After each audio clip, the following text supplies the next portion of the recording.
Mientras se descarga la presentación, y para aprovechar los 20 minutos que tenemos, y sabiendo que esta hora es bastante difícil, hola Carlos, qué milagro.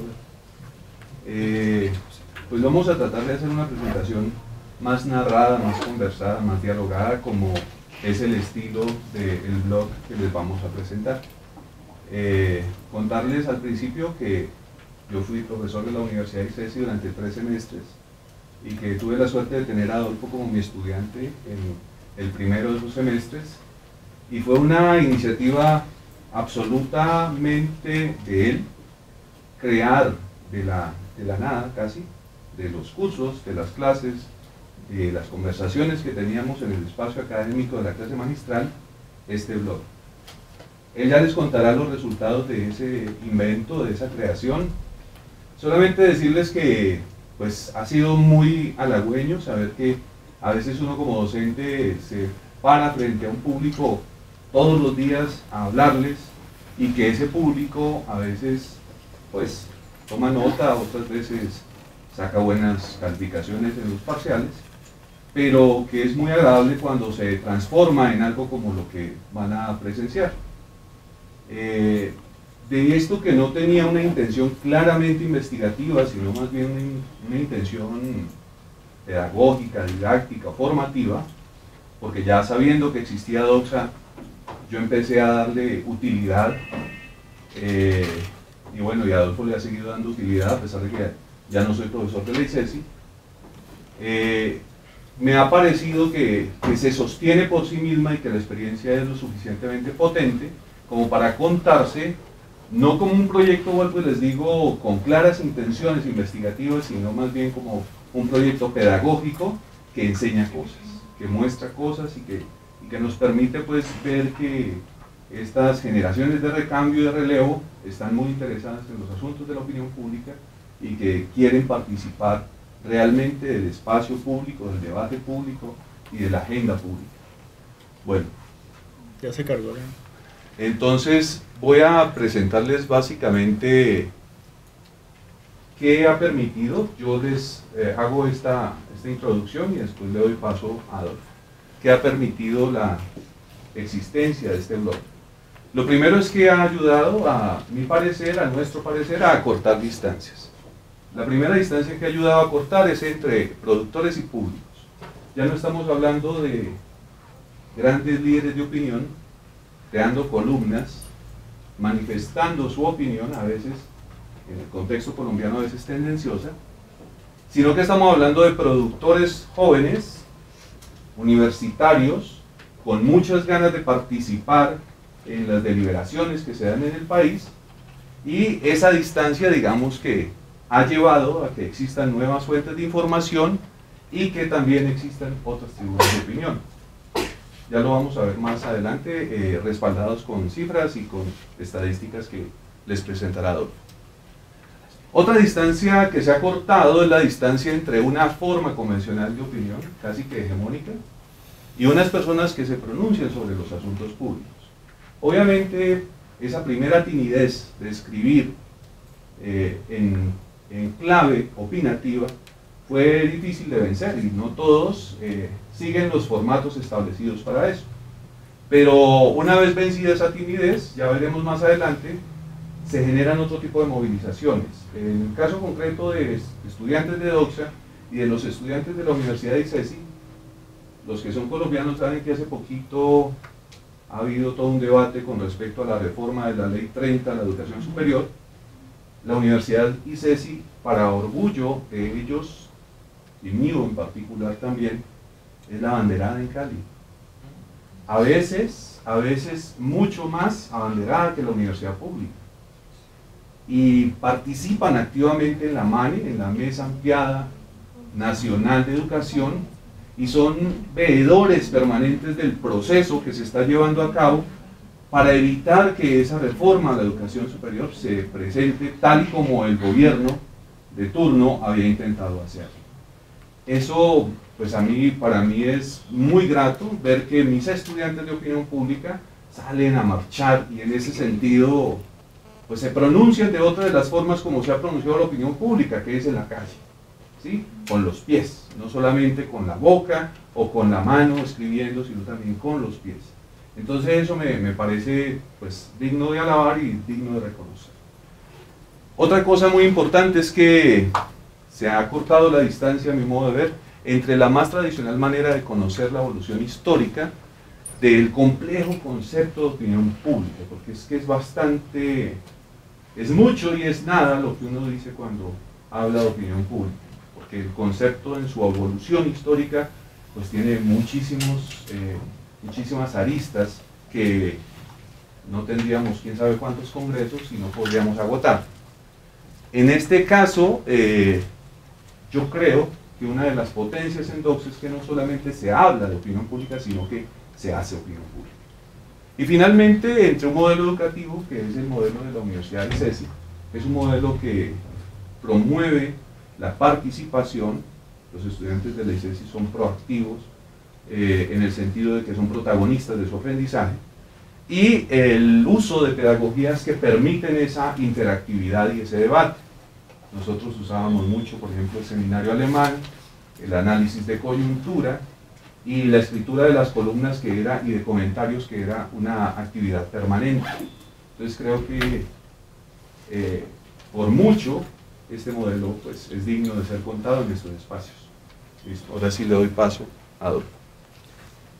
Bueno, la introducción muy buena del profesor, cómo surgió el proyecto y cómo se entró inicialmente desde esa institución al campo de la opinión pública, de la esfera pública.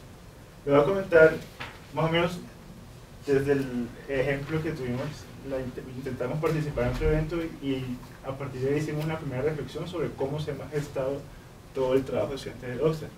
Y ahí logramos encontrar formas de participación y grupos en los cuales podemos categorizar la participación misma.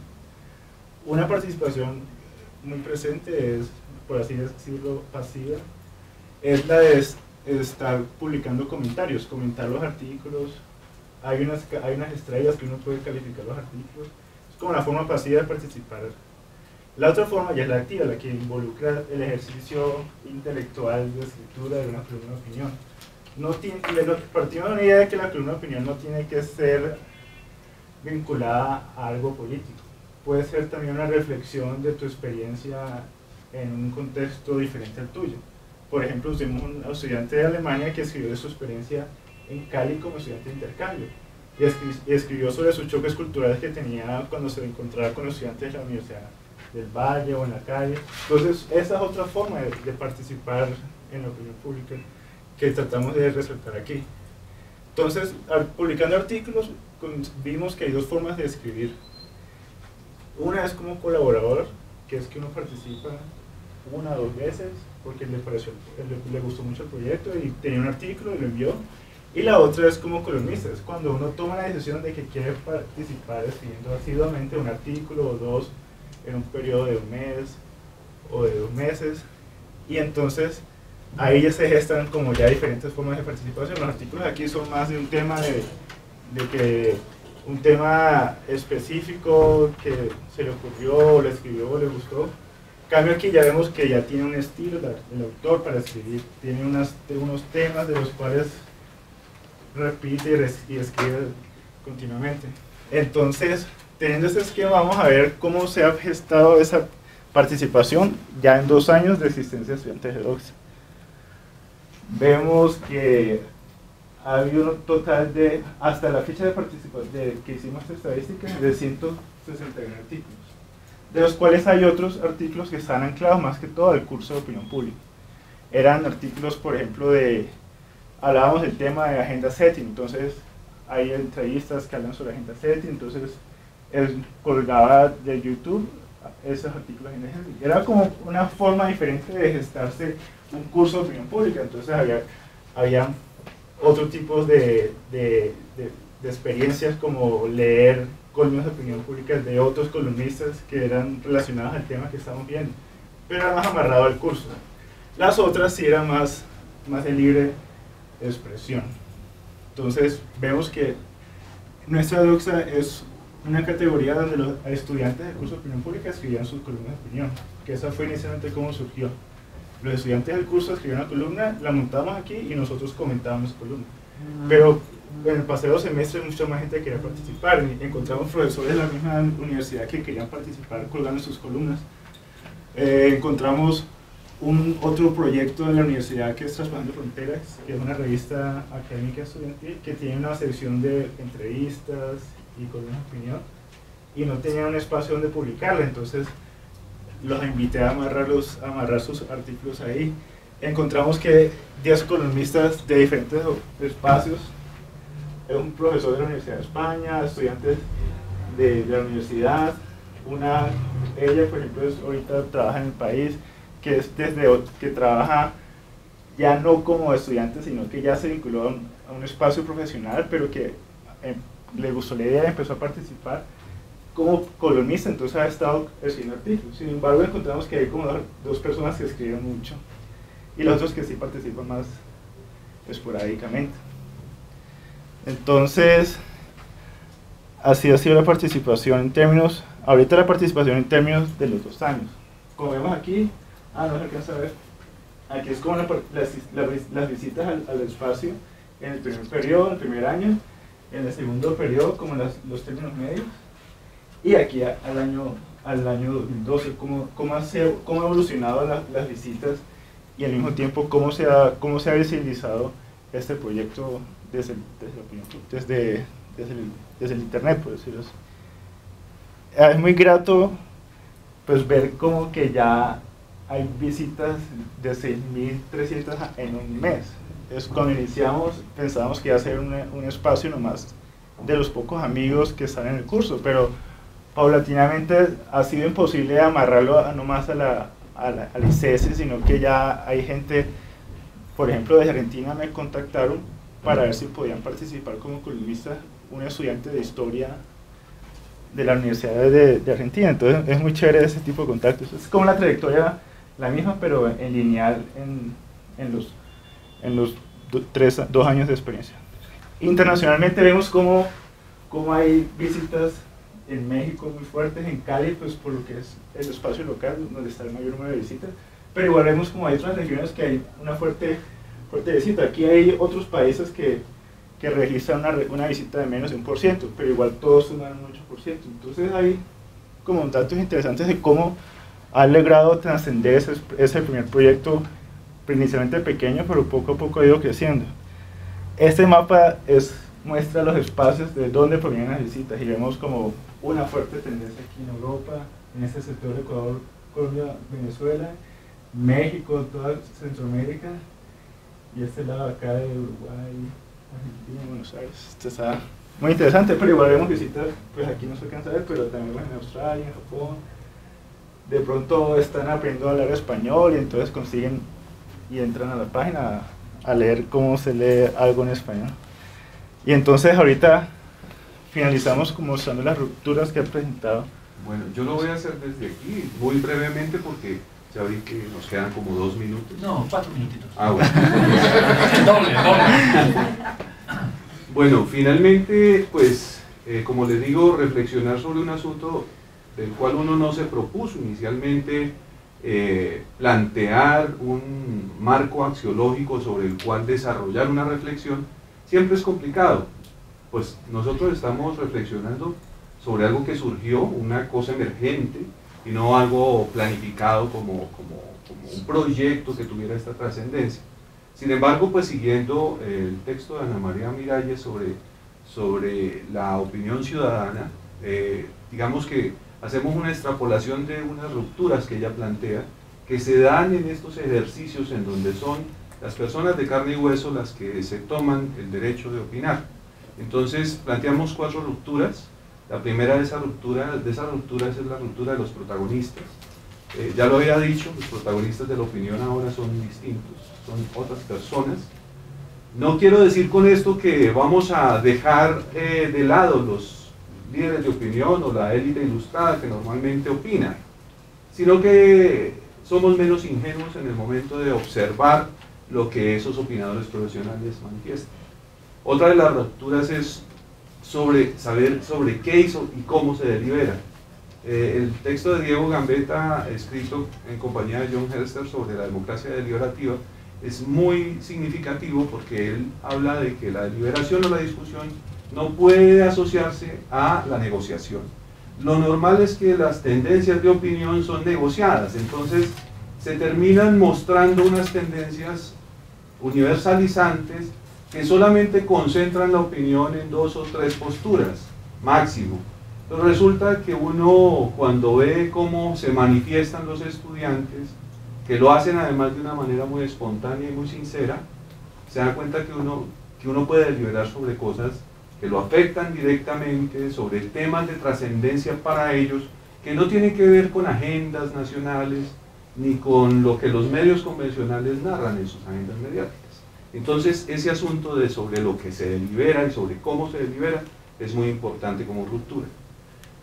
En tercer lugar, sobre formas distintas de representación. Yo particularmente creo que a veces nuestros medios y nuestras firmas encuestadoras, y lo digo con todo respeto, si aquí hay alguien que pertenezca a ellas, son tendenciosas en el tipo de representatividad que muestran. Por ejemplo, hace un año hicieron una encuesta, no me acuerdo cuál firma encuestadora, que decían: ¿usted votaría por los siguientes candidatos en las próximas elecciones a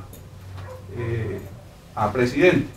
Y el primero que aparecía era el señor Álvaro Uribe Vélez, el único ciudadano colombiano que no puede participar en unas elecciones presidenciales.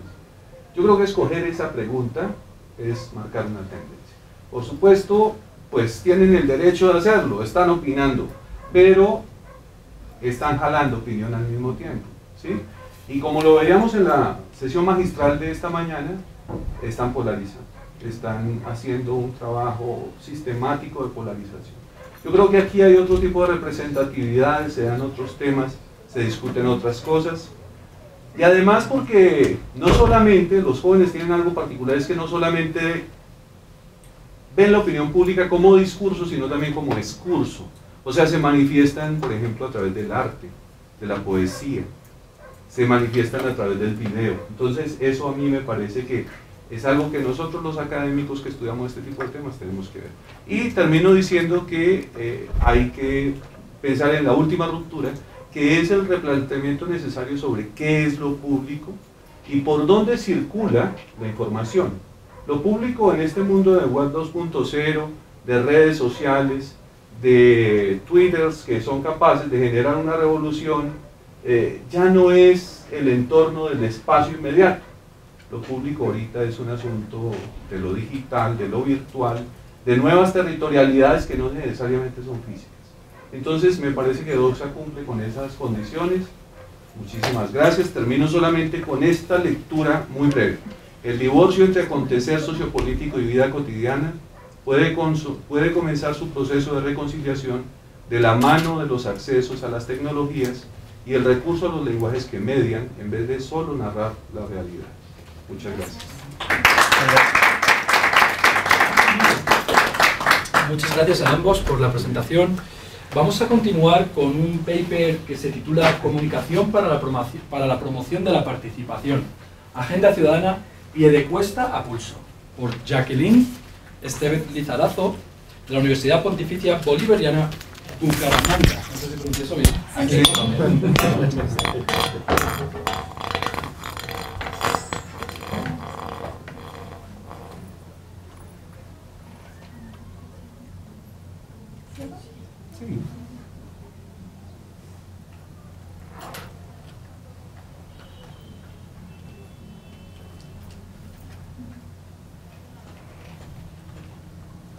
Y lo mismo ya que en unos 20 minutos.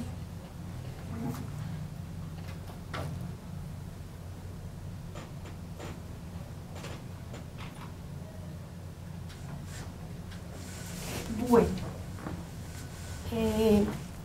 este proyecto, más que inscritos a lo que es nuevos medios, se llama la periodismo y opinión pública, está más circunscrito de lo que son, dentro de lo que es el periodismo y la opinión pública como tal. ¿De dónde nace la idea de hacer pie de cuesta a pulso? Procede de dos intereses en particular. Yo soy docente de la Escuela de Comunicación Social Periodismo de la Universidad Pontificia Bolivariana que ya por ser pontificia pues tiene una connotación bastante significativa. Uno es, ¿quién construye agenda?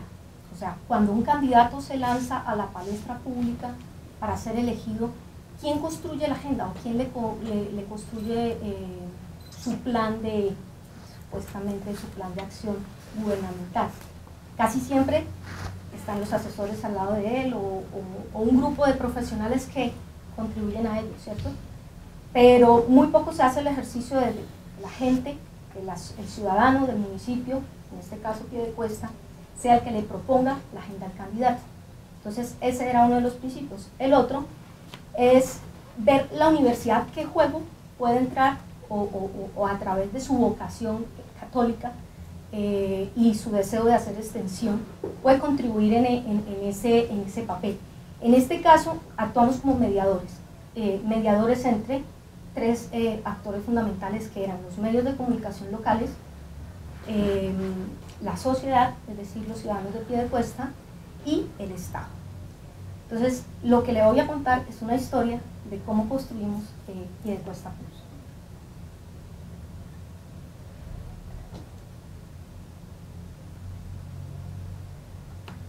Aquí me voy a detener un poco a hablar de los antecedentes de lo que es el periodismo ciudadano o el periodismo público. La historia aparece en Estados Unidos, en el diario Wichita Eagle, que es cuando por primera vez, digámoslo, se empieza a acuñar este término de periodismo público. Estamos hablando de más o menos 1988, en las elecciones presidenciales, donde estaban en ese momento como candidatos George Bush y Michael Dukakis. Entonces, ¿qué sucedía ahí o qué fue lo que movilizó, digámoslo, esa acción? Básicamente que los candidatos eran los que estaban generando la opinión, digámoslo, de manera directa, y cuando los llamaban para, digámoslo, participar de los debates, pues la correspondencia frente a esas inquietudes era poca. Entonces el director del periódico en ese entonces dijo, pues los vamos a traer acá, y plantearon la opción de convertirlos a ellos en agenda, que la gente viniera, les preguntara, crear espacios de participación donde él quisiera pues contar a través de los periódicos qué era lo que estaba pasando o qué era lo que se proponía, y como generar ahí una interacción con la gente para que directamente ellos pudieran preguntar, pudieran pues satisfacer las inquietudes que tenían. De eso se repliega a que más o menos 150 casas periodísticas empiezan a implementar esos mismos ejercicios ya en las elecciones locales, y aparecen ejercicios como por ejemplo La Voz del Pueblo en Boston, Nosotros el Pueblo en Madison, La Voz Votante en San Francisco, Conversaciones de la Comunidad en Miami. Eso como dentro del contexto, digámoslo, de Estados Unidos. Ya para América Latina se desarrollan otros ejercicios. En Arequipa, por ejemplo, Ponte Seguro al Taxi, que trataba definitivamente un tema de lo que era la inseguridad que se estaba presentando en ese servicio de transporte. Arequipa Segura, en el 2003. En Cusco, Dale Luz Verde al Buen Trato, para tratar el tema de, digámoslo, del maltrato que había, o maltrato infantil. Un Pascamayo Seguro. En Picota, la Comunidad de Acción Sin Contaminación. Entonces, ¿por qué cuento, digámoslo, con esta antesala? Para poderles hablar de la versatilidad que tiene el periodismo cívico, el periodismo público. No solo trataría temas del orden político, sino, como ustedes se dan cuenta, temas que tienen que ver con las necesidades más apremiantes o lo que más inquieta a la gente. Entonces, temas de medio ambiente, temas de seguridad ciudadana, de maltrato infantil, qué sé yo, digamos lo que es como la ventaja que tiene en sí lo que es la aplicación del periodismo ciudadano. En Colombia nosotros lo llamamos periodismo cívico, y precisamente la profesora Ana María Miralles de la Universidad Pontificia, de la cual nosotros somos hijos chiquitos, pues somos la seccional de ellos en Bucaramanga, empieza a hablar de esto, y pues se realizan ejercicios digámoslo, a través del tiempo. Uno de ellos fue Voz y Voto, precisamente, que se hizo aquí en Bogotá con las elecciones para la alcaldía de Bogotá. Otras propuestas que se desarrollaron en Medellín, digamos lo que Medellín tiene ahí como nos tiene una ventaja en ese sentido, que son voces ciudadanas. Voces ciudadanas también se realizó en Armenia, ¿sí? Incluso ese ejercicio de voces ciudadanas en Armenia sucede después del terremoto, precisamente como para poner, digámoslo, de conocimiento, la situación que estaba enfrentando la gente y que el Estado estaba ajeno a ello. Está Voces Ciudadanas por la Seguridad y la Convivencia, Voces Ciudadanas Vive el Centro, por el tema de los parquímetros, en Cali también Usted Decide, Voces Ciudadanas, y en Bucaramanga se había hecho ya un intento desde la universidad nuestra, que se llama Bucaramanga Decide. Tuvo una serie de inconvenientes y no llegó, digámoslo, a tener el éxito que se esperaba, y pues saltamos nosotros ahí, de puesta a pulso. La cuestión es poder decir acá, si esta intención que nosotros teníamos debía partir más de los medios, que es como se ha visto acá. En este caso, la iniciativa surge desde la universidad. Lo que pasa es que fuimos muy afortunados porque logramos que todos nos cogieran la caña, es decir, candidatos a la alcaldía en ese momento, que eran 5, participaron 4. La comunidad de los barrios presentes en el municipio, logramos más o menos una cobertura del 70% de los barrios de la Junta de Acción Comunal. Logramos también que de los 7 medios, 6 se vincularan directamente. ¿Eso qué pone en evidencia? Pues que el nombre de la universidad, por un lado, o el papel de neutralidad de la universidad es bastante llamativo, ¿sí? Digamos lo que hay instituciones que a veces se deslegitiman o se desgastan por temas de la cotidianidad política y de la cotidianidad social, económica en la que vivimos. Pues acá no nos desgastamos, la universidad parece que tiene buen nombre todavía, no estoy hablando de universidad pontificia exclusivamente, sino la universidad como un ente mediador. Pues eso fue lo que nos facilitó, digámoslo, el acceso. Nosotros estamos hablando dentro del marco de lo que es las ciencias crítico-sociales y el poder emancipatorio que tiene, pues enunciado precisamente por Habermas. Y lo que quisimos verdaderamente fue ver al ciudadano como un agente constructor de agenda ciudadana, es decir, yo le propongo al Estado, yo no tengo que esperar a que usted me diga qué es lo que yo necesito, porque yo ya sé qué es lo que necesito y cuáles son mis necesidades.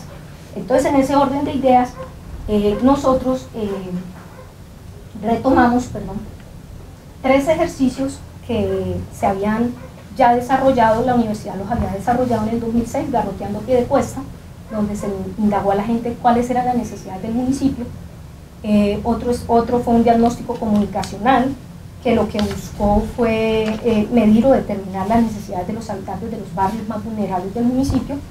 Y en el 2006 desarrollamos también una medición, unas encuestas para saber cuál era la intención de voto o el reconocimiento de candidatos para la gobernación y para la alcaldía, que eran las elecciones que se iban a desarrollar ahí.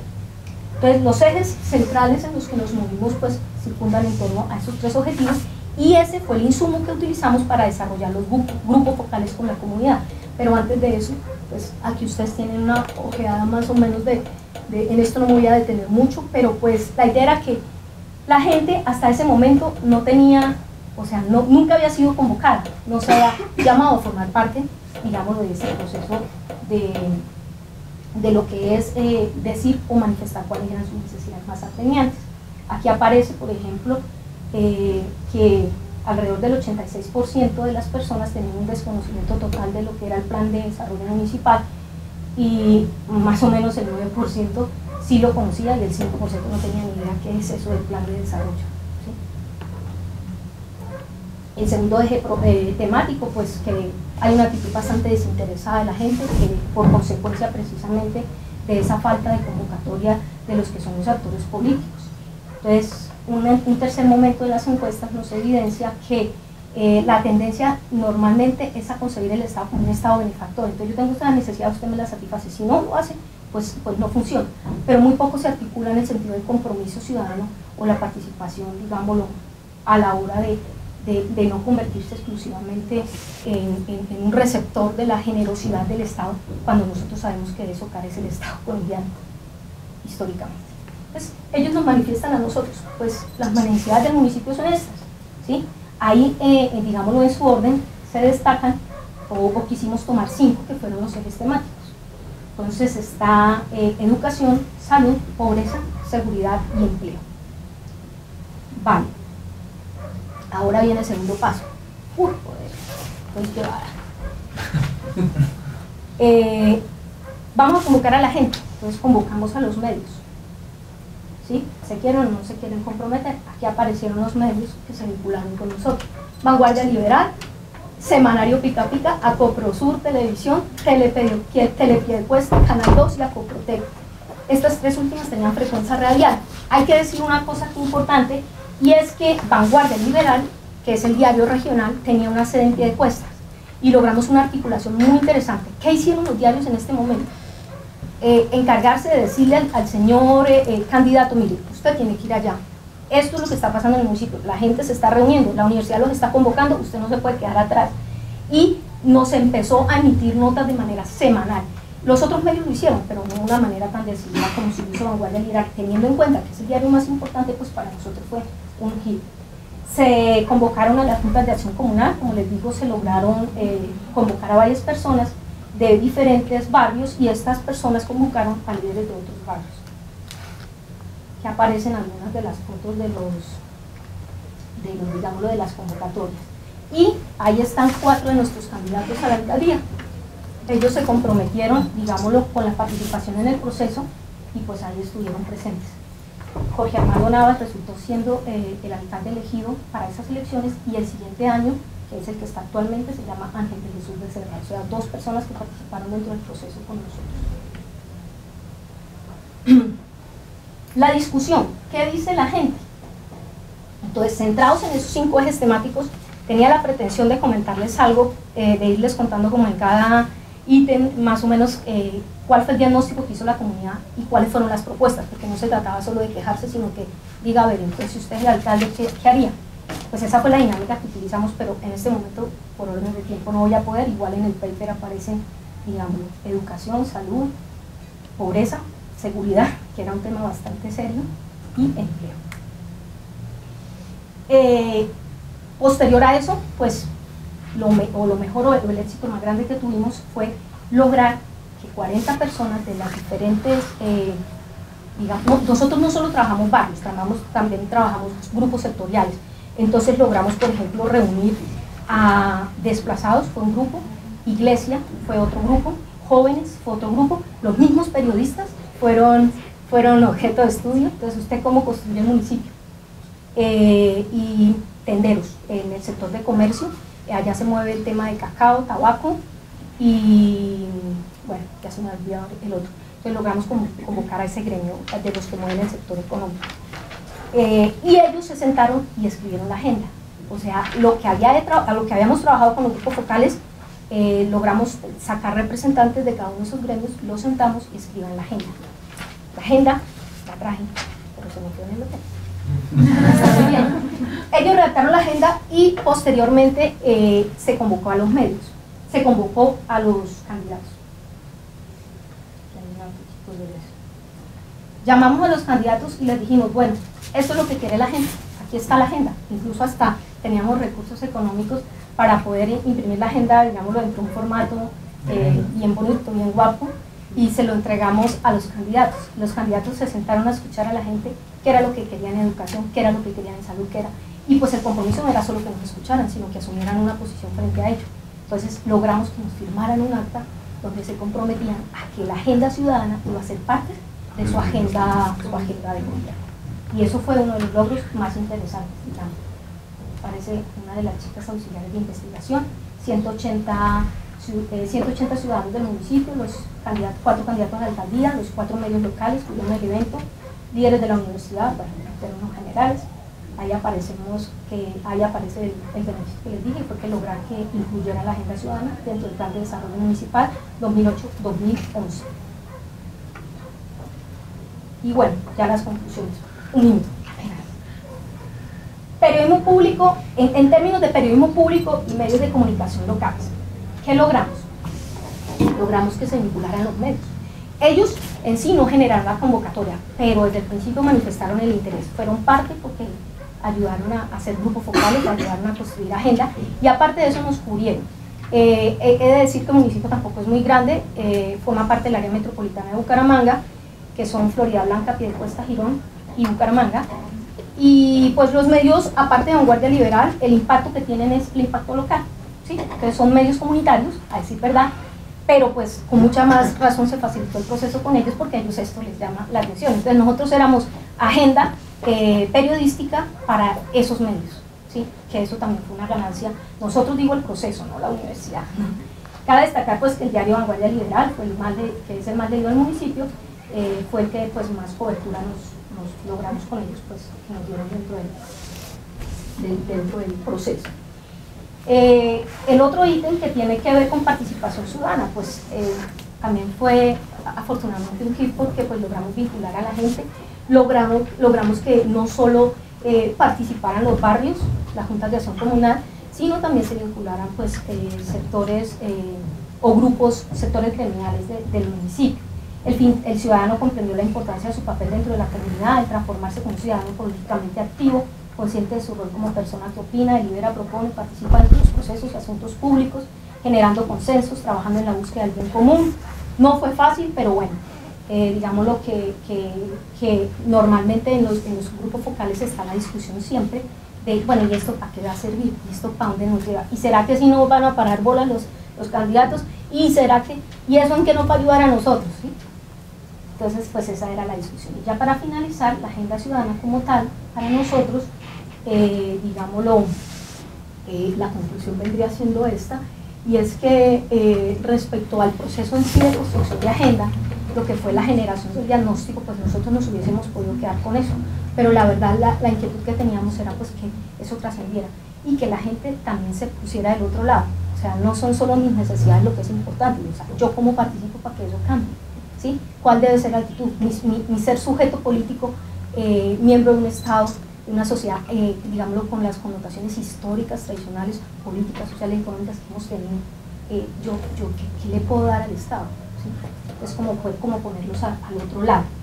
Es relevante mencionar que uno de los integrantes que la comunidad tuvo constantemente era si realmente las propuestas iban a ser llevadas a cabo.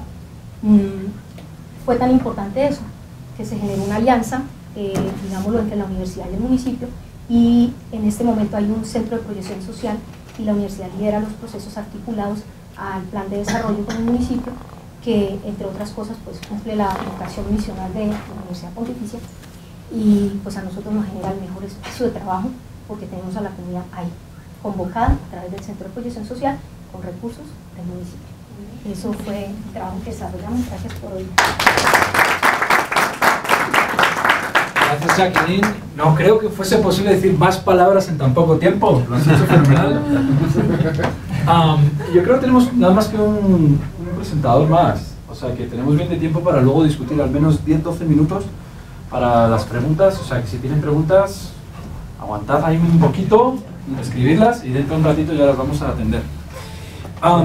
El último presentador por hoy. La situación que vamos a presentar acá se basa en un estudio previo y el punto específico tiene que ver también con algo que discutíamos esta mañana y que preguntaba en otro de los paneles sobre el tema de la confianza en los medios de comunicación.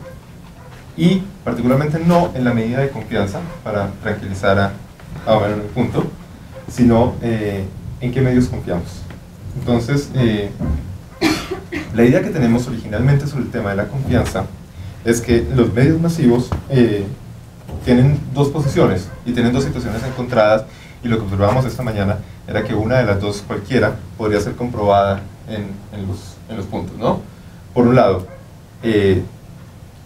los medios de comunicación me facilitan o no me facilitan a mí la construcción democrática.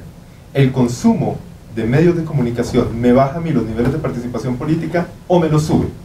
En ese proceso, lo que hemos observado en distintos estudios es que efectivamente en los primeros análisis de capital social que hacía Robert Putnam, el consumo de medios masivos de comunicación bajaba los niveles de participación política, efectivamente.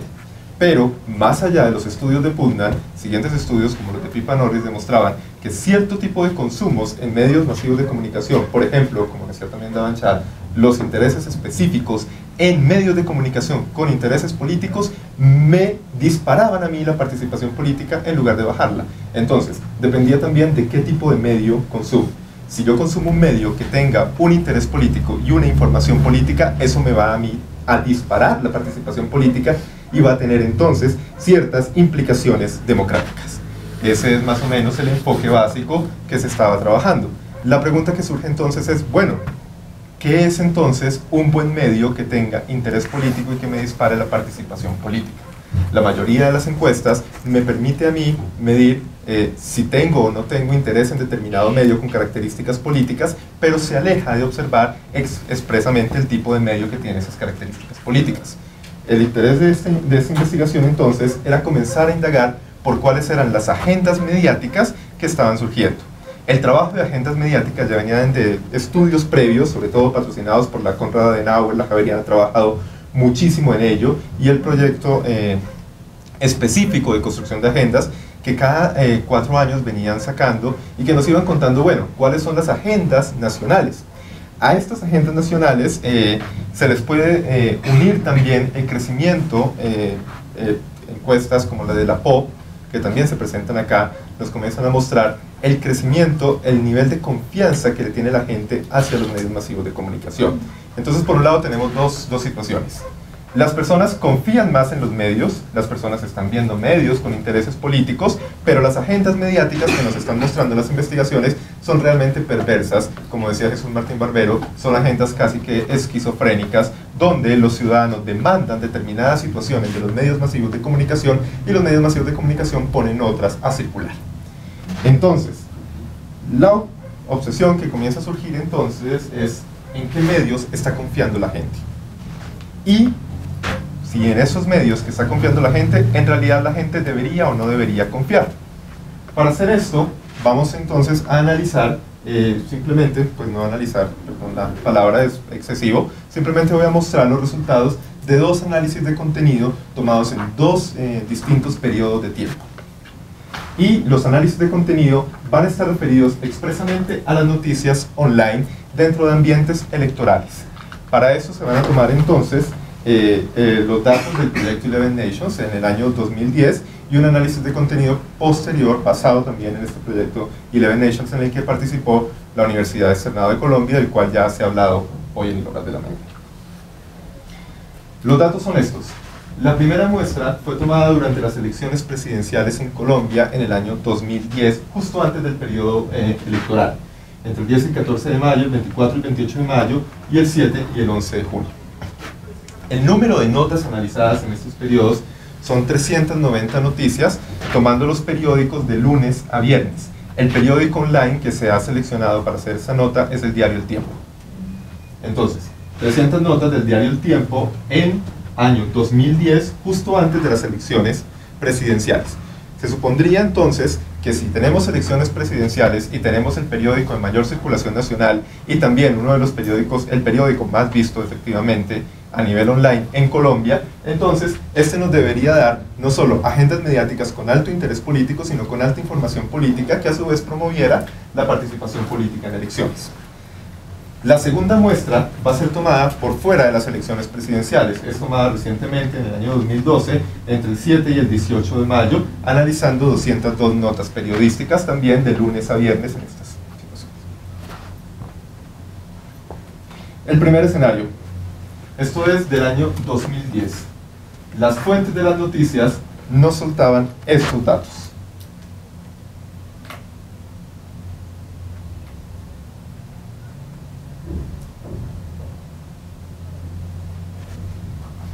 El uso de 4 más fuentes, de 3 fuentes, de 2 fuentes o de una fuente, o si no tenían fuentes, es lo que estamos viendo en este cuadro. Entonces, como podemos apreciar, este es el problema particular del tema colombiano. Entre el 37 y el 46% de las informaciones periodísticas en el año 2010, durante el cubrimiento de las elecciones presidenciales, eran noticias periodísticas que en su mayoría solo tenían una fuente, y eso cuando la tenían. Hasta el momento era una situación completamente deprimente, porque estamos en el pleno proceso electoral. Supuestamente es cuando más se necesitan las calidades democráticas de los medios y es cuando más deberían estar mostrándonos unas situaciones. Esta depresión es la que me lleva también a intentar buscar en el 2012, por fuera del ambiente electoral, si existía o no existía algún cambio en esta presentación. Y empezamos a notar algunos cambios. Las fuentes en las noticias, en el promedio por nota periodística, comienza a subir y sube a 1,9 fuentes en promedio. Y esto se me hacía extraño con las lecturas de las otras investigaciones que habían trabajado los colegas a nivel de distintos medios en las agendas mediáticas, donde era muy constante entre 1,3, 1,2 o 1,4 fuentes en promedio la información periodística en Colombia. ¿Qué ocasiona que comience a subirme el número de fuentes en la muestra que estoy tomando? Y esa es la situación específica de las noticias online. ¿Qué es lo que sucede con las noticias online? La capacidad de comenzar a poner fuentes a través de links dentro de las páginas. Si ustedes se acercan a los periódicos colombianos como El Tiempo o El Espectador, cada vez más están incorporando dentro de sus redacciones online la construcción de párrafos y en lugar de los párrafos ponen links a determinadas fuentes. Ese escenario me comienza a mí a subir el número de fuentes en las noticias periodísticas. Entonces, la construcción de las noticias online me está comenzando a mí a cambiar el número de fuentes citadas en los 2 años de diferencia de la situación. Ahora bien, número de palabras usadas por promedio en el año 2010 en las notas de construcción de notas periodísticas eran notas de 417 palabras, lo suficientemente cortas también para demostrar una preocupación específica. 417 palabras es una nota muy breve, no implica una crónica, no implica un reportaje, y eso en promedio es lo que está acá. Y en el 2012, sin embargo, pese a que aumentan las fuentes, se me reduce el número de palabras. ¿Cómo podría explicar esto? Aquí también noto un cambio, y es un cambio radical el que estoy notando en esta situación. El acompañamiento de imágenes, ¿cómo me cambia de un año a otro? Las imágenes, y sobre todo las imágenes audiovisuales, los videos, comienzan a ser constantes en la situación de las notas periodísticas. ¿Qué es entonces lo que estoy observando? Un aumento de imágenes en las notas periodísticas, un aumento de fuentes y una disminución de texto. Y la razón que yo intento, pues por lo menos empezar a indagar al respecto, es la incorporación en los escenarios de la producción periodística de la edición digital. Aumento de links con fuentes de información y un fuerte contenido gráfico, un fuerte contenido de explicación en un video que está acompañando la nota periodística. Las fuentes que se están usando en Colombia, ¿cómo han cambiado? En el 2010 tenía este panorama. Principal fuente, gobierno. Seguridad, justicia, política, oposición, academia. ¿Cómo me ha cambiado al 2012? La principal fuente, esto ya está discriminado, es más específico en cerca de las 70, 80, 90 categorías de fuentes que existían en ese punto. Es el gobierno y el reporte de gobierno, 6,9%, es la mayor cantidad de fuentes que se están usando. Los proveedores de servicios del gobierno nacional, 7,4%. La policía o el vocero de la policía, o generalmente lo citan como las autoridades, y sobre todo el tema de los jueces. Es una agenda política dominada por el tema del gobierno y dominada por el tema de los escándalos judiciales y de los temas de policía relacionados también con el conflicto en el país. Ahora bien, en año 2010 observábamos este panorama en tanto las consecuencias sociales, las implicaciones políticas o la mención de contexto social y político dentro de las notas periodísticas, por lo menos en la construcción online. Esto era el panorama que teníamos al respecto. Del total, solo 46% mencionaba en algún contexto, en plenas elecciones solo el 27% implicaciones políticas y solo el 23% ponía consecuencias sociales en sus notas. ¿Cómo ha cambiado esta situación de lo que tenemos acá? Para ir adelantando. Primero, en las implicaciones en política. El primer valor, número 1, que aparece 132 veces, es que por completo no hay ninguna referencia a una implicación de una política dentro de la nota periodística. Es una nota suelta, si hablan del gobierno, el gobierno no está hablando de las políticas públicas. Este número 2 es la implicación ya de más de un punto de vista, que solo tiene un 32,2%, y este número 3 es ya más de 2 o 3 relaciones a políticas dentro de la construcción de la nota, que es, por supuesto, el mínimo porcentaje en la situación. También tenemos los cambios en el contexto social en el año 2012. El 71,3% no utiliza contexto social en las notas, el 26,7% solo lo utiliza una vez y solo el 2% utiliza más de una vez el contexto social en la nota. Y los cambios de implicación en la mención específica del contexto en el cual se puede explicar o no explicar una nota periodística. Para el año 2012 entonces tenemos que el 47,5% de las notas no tienen contexto, el 45,5% solo tienen una mención al contexto y el 6,9% menciona ya más de un contexto. Contraste de fuentes. el 87% de las noticias no contratan posiciones, y en 2012 esto baja a un 71,3%, tal vez explicado en el aumento mismo que han sufrido las fuentes. Siguiente tema, el interés en temas políticos decae, ya no está el tema de las elecciones, y el 46% de la muestra no tiene ningún tipo de interés político expreso. Entonces, ¿en qué medios está confiando la ciudadanía, tanto en el año 2010 como en el 2012, para la construcción de su sistema político? Medios que citan pocas fuentes, que no realizan trabajo de contextualización social y político, de corta duración, enfocados en el formato noticia, y al parecer las elecciones tenderían a empeorar el tema de las implicaciones políticas y el contexto de las consecuencias sociales, ¿sí? Pero abandonar el sistema de la lucha partidista me permite también el tema de más fuentes, y a medida que se va incorporando el tipo de redacción online en las noticias periodísticas en Colombia, también se están incorporando cada vez más links en la construcción de la nota, y esta construcción de la nota con más links está aumentando el número de fuentes, y algunas de esas fuentes me están llevando también a fuentes externas, y esta construcción en red de la nota está entonces fomentando un tipo de situación democrática. La reflexión hacia la que quiero avanzar, esto no es un trabajo tan terminado, como ven la muestra apenas acaba de ser recogida. El sitio hacia donde quiero avanzar es, bueno, porque en qué me permite a mí democráticamente tener un tipo de noticias tan cortas en la ciudadanía.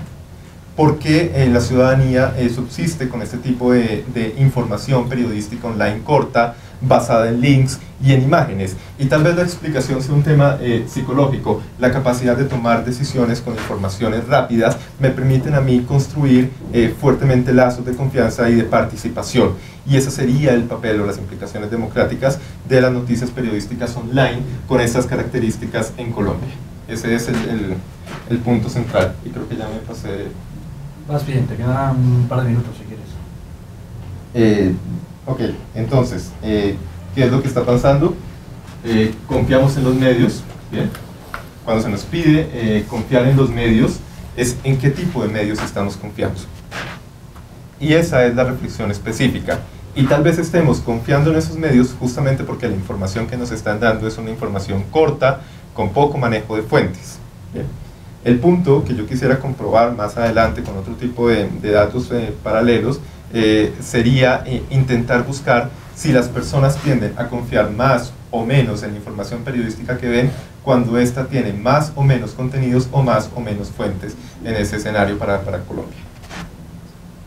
Y después, pues, si se puede relacionarlo con el tema de participación. Ahí me pasó.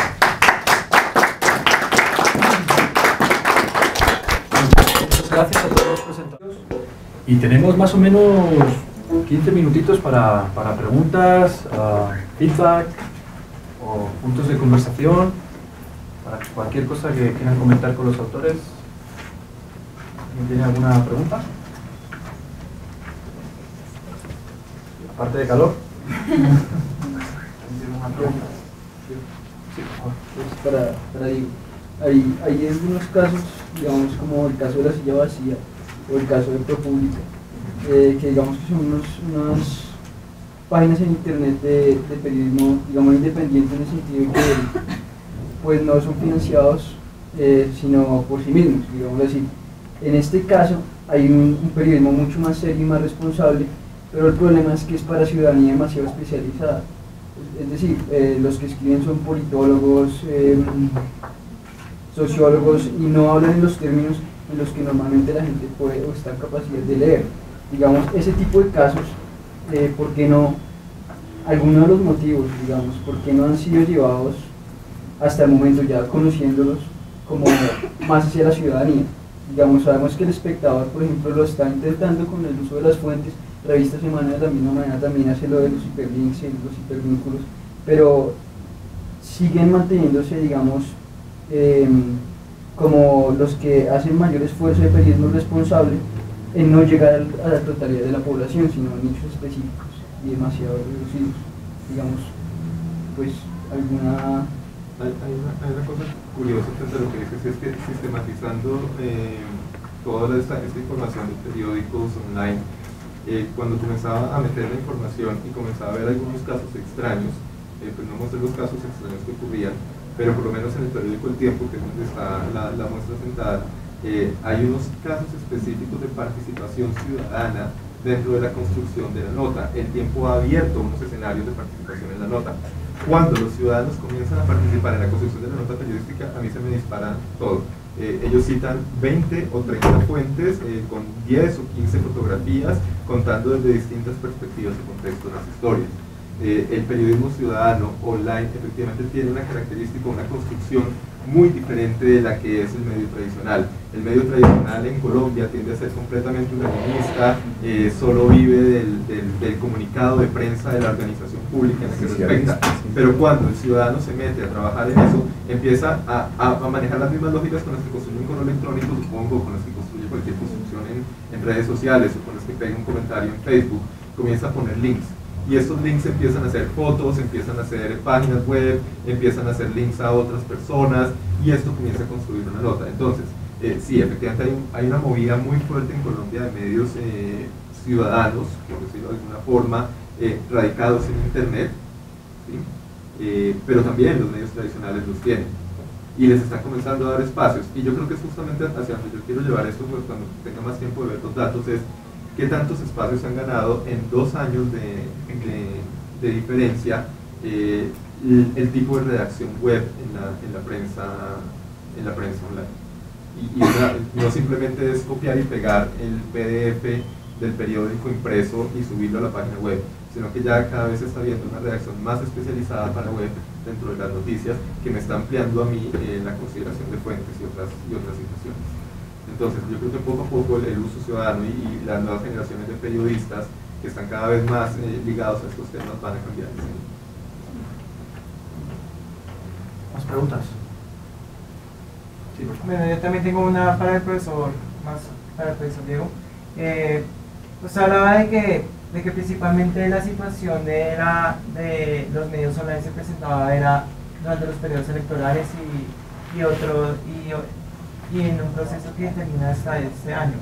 Mi pregunta es, ¿en qué otros momentos puede suceder lo que usted mencionaba? Yo quería justamente, cuando yo hice la muestra en el año 2010 para el proyecto Eleven Nations y comencé a sacar estos resultados derivados, tuve una depresión de país fuerte y dije, no puede ser que esto esté pasando en información online, que es donde se debería estar cambiando el tema. Entonces decidí por eso tomarla 2 años después en las mismas fechas, porque si se dan cuenta es el mismo mes de mayo en que estoy tomando para sacar la muestra, a ver si cambiaba el asunto. Y no cambia, pues, es lo que veo. O sea, las diferencias son, por el momento no las puedo considerar como significativas, tendría que revisar muy bien el tema estadístico, pero no lo he adelantado hasta ahí el modelo que tengo. Pero por el momento yo podría decir que tanto en elecciones como sin elecciones la construcción periodística se mantiene. Hay una diferencia que sí noto es en el interés en temas políticos, que estaba mucho más disparado en el 2010, pues era el tema de las elecciones presidenciales. Sí, por favor. Para Adolfo Abadía, el profesor, o para Víctor, estudiante, ¿cómo se hace para que algo diferente como es el blog que ustedes explicaban tenga esa acogida que explicaron también en otros países y en otros continentes? Pues en el paper escribimos más o menos que posiblemente la participación de estudiantes de Doxa y su difusión tanto en medios como Facebook, vinculando, digamos, otros proyectos de la universidad, por ejemplo, en papel de colgadura, que logramos que se publicara una versión impresa del mejor artículo elegido por los estudiantes, se publicara en esa versión. Posiblemente ha logrado alocar personas de fuera y que ha llegado a estudiantes de Doxa. Por ejemplo, casualmente uno de los estudiantes que estuvo en el curso tenía un tío que es profesor de política en España y se interesó por el proyecto y empezó a participar escribiendo columnas desde allá. Me imagino que él ha logrado a través de sus redes expandir el proyecto estudiantil de estudiantes de Doxa, y así mismo se ha ido logrando vincular a otros países. Eventos como este también logran que haya participación de extranjeros. Yo le complemento, Adolfo, con lo siguiente.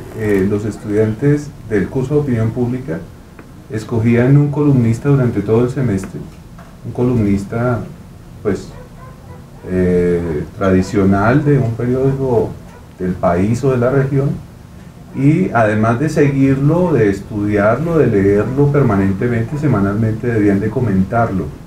Y en muchos de los comentarios hacían lo que el profesor Mazorra decía hace un momento, o sea, lo llenaban de nuevos contenidos, ponían otros links, hacían sus exposiciones de sus miradas, pero también decían, por favor, contraste esto con esto, y no solamente le comentaban al columnista, sino a los otros comentaristas. Entonces creo que allí había también una, no sé, intuitivamente lo digo, había la posibilidad de que eso generara tráfico hacia Doce.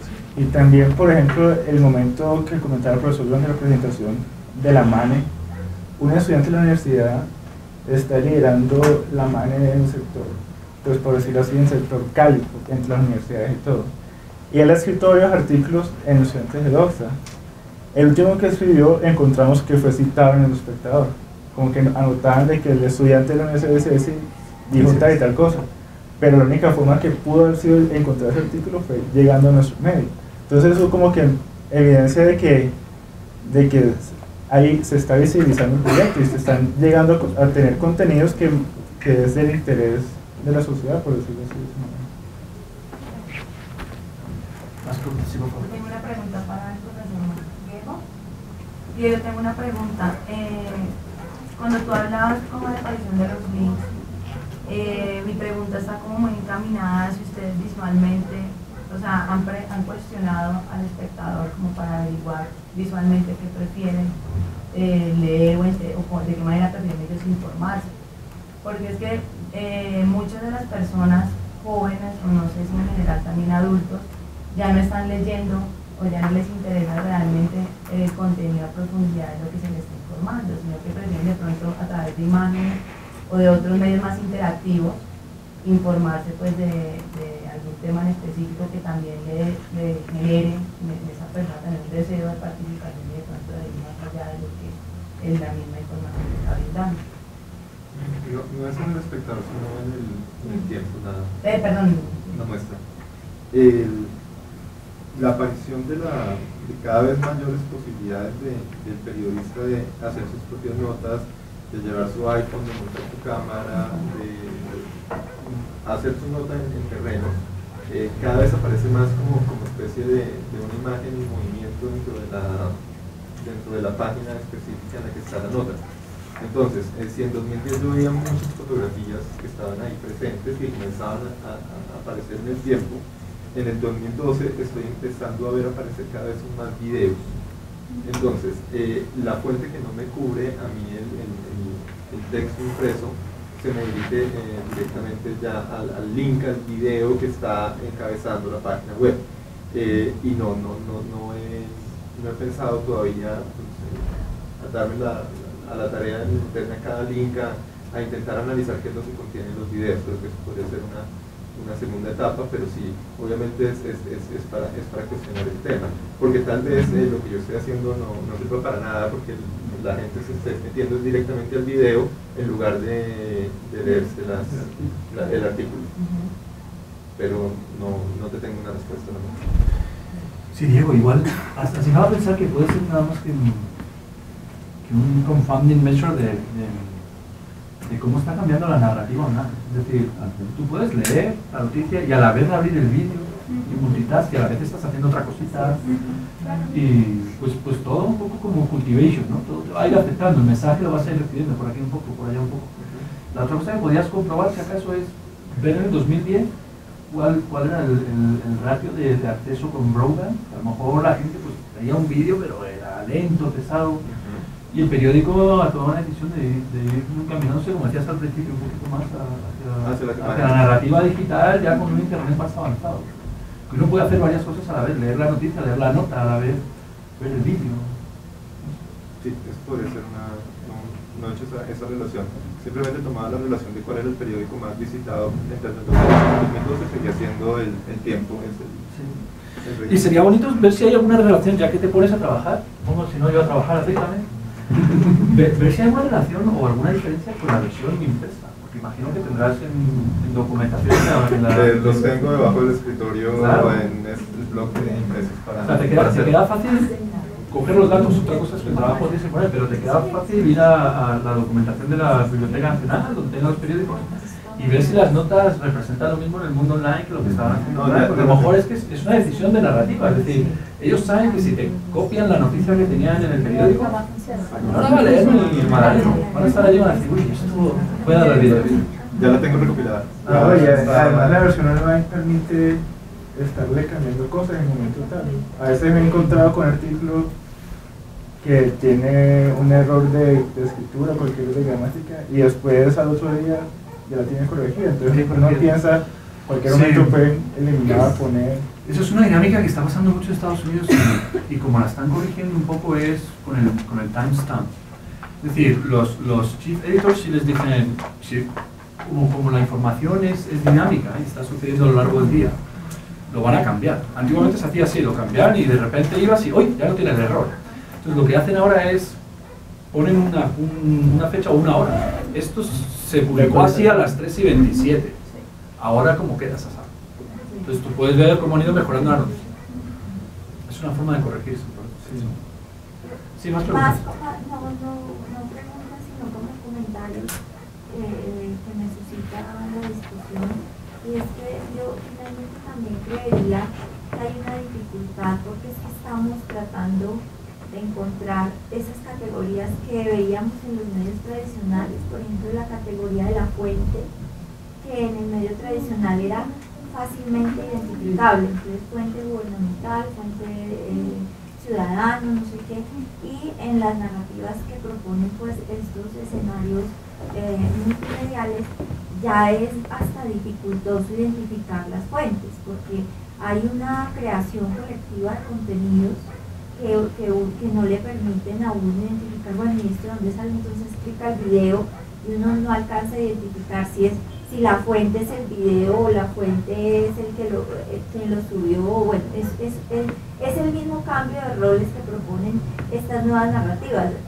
Ayer justamente estaba revisando un texto rápido, es esa gramática de las multitudes, en donde ya no hay un productor único de ese mensaje, ese periodista que estaba ya endiosado, que era el que creaba ese mensaje, sino que hay una creación colectiva, una inteligencia colectiva.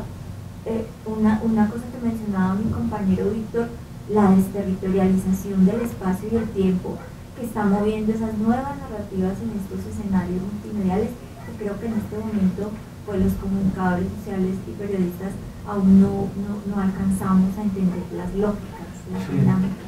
Sí. Eso me suena que puede suceder en el ámbito del periodismo ciudadano muy a menudo, pero sería más peligroso que sucediese en pues el Tiempo me suena como uno de los periódicos líderes de Colombia, ¿no? Entonces sería algo más problemático que tuviésemos problemas en identificar las fuentes de una noticia en un periódico, digamos, serio, ¿no? Pero sí es cierto también que está ocurriendo, sobre todo con el periodismo ciudadano, es más difícil saber dónde viene todo. No sé si quieres, también es lo que me suscita, pero... Aquí hay una pregunta. Solo tengo un comentario. Yo más bien pienso que el periodismo es periodismo y la calidad del periodismo no debe perderse. Cabe la plataforma o las diferentes plataformas, sea radio, televisión, o sea la propia internet. Yo no creo que debería cambiarse. La calidad del periodismo o las características básicas del periodismo, la buena redacción, debe permanecer. Las fuentes, contrastes, igual debe estar ahí. Entonces yo creo que más bien es el tema de la narrativa, cómo se utiliza. Sí. ¿Alguna pregunta más? Tenemos exactamente 27 segundos igual para terminar. Si no hay nada más, gracias de nuevo a todos los ponentes. Gracias. El café, se puso en la terracita.